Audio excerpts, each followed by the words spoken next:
అందరికీ నమస్కారం. నేను రమ. ఈ రోజు మనతో ఉన్నారు ప్రముఖ ఆధ్యాత్మికవేత్త, జ్యోతిష్య పండితులు, దత్తాత్రేయ గణపతి ఉపాసకులు మరియు అమ్మవారి సేవకులు బ్రహ్మశ్రీ మురళీధర్ శర్మ గురువు గారు ఉన్నారు. మాట్లాడతాం. నమస్కారం గురుగారు. మహాదేవ.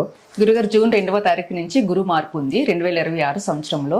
మరి గురు మార్పు వల్ల ప్రతి ఒక్కరికి కూడా గృహయోగం కలిగే అవకాశం ఉందా? అంటే ద్వాదశ రాశుల్లో ఉన్న వాళ్ళందరికీ గృహయోగం ఉండే అవకాశం ఉంటే వాళ్ళ ప్రయత్నాలు వాళ్ళు చేసుకోవచ్చు కదా, ముందుగా తెలిస్తే. అందుకని గురుగారు, అలాగే ఈ గురు మార్పు ఎప్పటి వరకు ఉంటుంది? తప్పకుండా అమ్మ. గురువు అంటేనే ఒక వెలుతురు మనకు. అవును, జీవితంలో.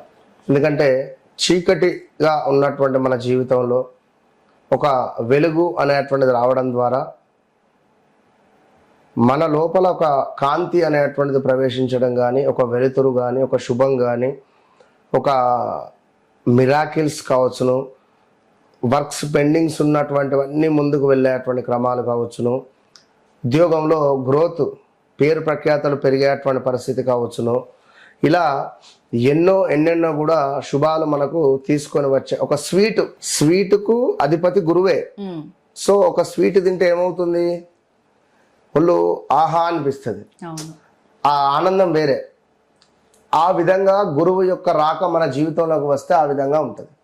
అయితే ఇక్కడ వ్యక్తిగత జాతకరీత్యా వారికి నడిచేటువంటి దశ అంతర్దశలు ఏవైతే ఉన్నాయో దాన్ని బేస్ చేసుకొని, ఒకవేళ వాళ్ళ జాతకంలో గురువు నీచ స్థానంలో ఉంటే మాత్రము ఇప్పుడు వీరికి ఈ రాబోయే గోచారంలో ఇబ్బందులు ఎదురైతాయి. గురుబలం పెంచుకునే అవకాశం ఉంటుందా గురుగారు? ఉంటుంది, ఖచ్చితంగా ఉంటుంది. అది మనం లాస్ట్ లో చెప్దాం. సో ఏదేమైనప్పటికీ కూడా గృహ నిర్మాణ అవకాశాల కోసం ఎదురు చూస్తూ ఉండేటువంటి వారిలో ముందుగా నేను చెప్పేటువంటి విషయం ఏమిటంటే, ఎప్పుడైనా కూడా పాస్ట్ మనం తెలుసుకొని ఫ్యూచర్కి వెళ్దాం. సో 2023 ఎండింగ్ 2024లో వృషభ రాశి వారికి గృహయోగం ఏర్పడింది. ఇక దాని ముందు సుమారుగా కూడా 2021, 22, 23 మ్యాక్సిమం 21, 22లో 21, 22 మేషరాశి వారికి, సింహరాశి వారికి గృహయోగము ఖచ్చితంగా ఏర్పడినటువంటి దాఖలాలు 2019, 20, 21 ఇంతే ఈ టైంలో. ఇక మీనరాశి వారికి కూడా 2020, 19, 20, 21 ఈ టైంలో, 22 ఆల్మోస్ట్ 22 మార్చి ముందు గృహయోగము, ప్రదేశ మార్పులో, స్థాన చలనాలో ఏదన్నా ఒకటి జరిగి ఉండాలి. ఇక ఇప్పుడు చూస్తే మిథున రాశి వారికి 2024 ఆగస్టు నుండి స్టిల్ ఈ రోజు వరకు ఎవరికైనా కూడా గృహయోగం ఏర్పడేటువంటి యోగం ఏర్పడింది. ఇక రాబోయే రోజులలో చూసుకున్నట్టయితే ఖచ్చితంగా మళ్ళీ కర్కాటక రాశి వారికి గృహయోగం ఏర్పడే పరిస్థితి ఉన్నది. ఇక్కడ మేషరాశి వారికి గృహయోగం 4వ భావంలో గురువు ఉన్నాడు. గృహయోగము నిర్మించుకునేటువంటి అవకాశాలు ఉన్నప్పటికీ కూడా చెయ్యొద్దు. ఎందుకంటే ఇప్పుడు మానసికంగా స్ట్రెస్ బాగా ఉంటుంది. లోన్ సెక్టార్ వెళితే అది రాకపోయే ఛాన్స్ కూడా ఉంది, కొంచెం వచ్చేటువంటి ఛాన్స్ చాలా తక్కువ ఉంది. లోన్ సెక్టార్ వెళ్తే సిబిల్ లేదనో లేదా ఏమైనా కారణాలు ఉండొచ్చును, కొంచెం గ్రహస్థితి బాగా లేదు. సింహరాశి వారికి గృహయోగం 100కు 200% యోగిస్తున్నది సింహరాశి వారికి గృహయోగం. ఇక నెక్స్ట్ చూసుకున్నట్టయితే కర్కాటక మన కన్యా రాశి వారికి కూడా గృహయోగం బాగా ఉన్నది. తులారాశి వారికి, వృశ్చిక రాశి వారికి ఇద్దరిట్లో చూసుకుంటే తులారాశి వారికి 100కు 100% గృహయోగ బలం ఉన్నది ఖచ్చితంగా కూడా. ఇక నెక్స్ట్ మకర రాశి వారికి ఖచ్చితంగా గృహయోగ బలం ఉన్నది. ధనుస్సు వారికి ఉన్న ఇల్లు అమ్మడము, ఈఎంఐ కట్టలేని పరిస్థితో, ల్యాండ్ ఏమైనా కబ్జాకు గురవడమో, ల్యాండ్ అమ్మలేకుండా ఉండడము, భూ సంబంధిత ఏమైనా ఇష్యూస్ రావడాలో, మేషరాశి వారికి కూడా భూ సంబంధిత ఇష్యూస్ రావడాలో, భూమి కొనేటువంటి దానిలో డాక్యుమెంట్స్ రిలేటెడ్ ఖచ్చితంగా చూసుకోవాలి. ఇక నెక్స్ట్ మీనరాశి వారికి చాలా అద్భుతమైనటువంటి పరిస్థితి గోచరిస్తున్నది.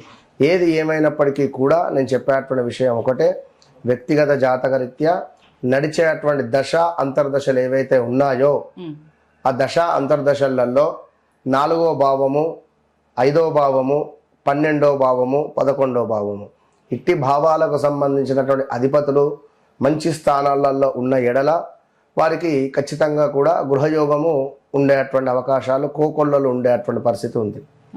సో గృహము మనకు కావాలి అనుకుంటే శుక్రుడు చంద్రుడు మంచిగా మన జాతకంలో ఉండాలి. ఎవరికైతే శుక్రుడు చంద్రుడు మంచిగా యోగంలో ఎవరికైతే ఉంటుందో వారికి ఖచ్చితంగా గృహయోగం కాదు, విల్లా కాదు, ఇంకా అంతకు మించి విల్లాతో పాటుగా దాన్ని ఏమంటారు, ఫామ్ హౌజులు, ఇట్లాంటి కొన్ని అద్భుతంగా ఏర్పాటు చేసుకునేటువంటి పరిస్థితులు ఉంటుంది.